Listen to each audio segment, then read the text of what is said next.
तुम्हें बोला है ना कि अपनी बहन की शादी में गाँव नहीं जा सकता, फिर ड्यूटी के टाइम पर दिमाग खराब क्यों कर रही हो तुम? और क्यों नहीं जाएंगे आप? इकलौती बहन है वो आपकी। अरे रो रो के बुरा हाल हो रहा है, क्या सोचेगी वो आपके बारे में?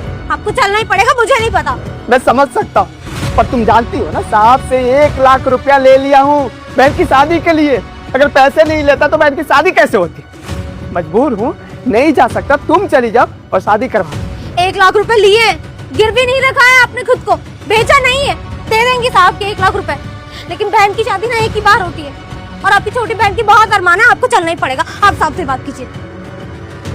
कैसे बात कर दूं? साहब के सामने जाकर क्या बोलूंगा कि मेरी बहन की शादी है? किस मुंह से बोलूंगा? जब पैसे मांगने गया था मुंह फाड़ कर बोला था कि साहब जी 1 लाख रुपया दे दीजिए, एक बार भी नहीं पूछे थे और मुझे पैसे दे दिए। यहाँ पर काम करूंगा तभी तो पैसे चुका पाऊंगा ना। नहीं जा सकता, बात भी नहीं कर सकता।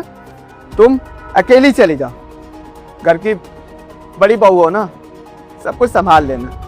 माँ बाबूजी है ना, बहन की शादी हो जाएगी। हाँ, वो झुमका खरीदा हूँ बहन के लिए, वो भी लेके चले जाना, बहुत खुश हो जाएगी। ठीक है, तुम जाओ।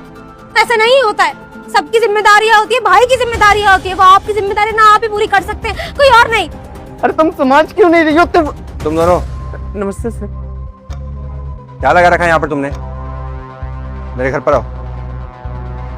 साहब अंदर बुलाए है ना, कुछ होगा तो इसका जिम्मेदार तुम हो। चलो। या मैं नीचे क्या सुन रहा था? तुम क्या बोल रही थी इसको कि ये गांव जाएगा छुट्टी लेकर? तुम्हारी हिम्मत कैसे हुई बात बोलने की? साहब जी माफ कर दीजिए, हम नहीं जाएंगे, वही इसको समझा रहे थे। हम नहीं जाएंगे, यहीं पर काम करेंगे साहब जी।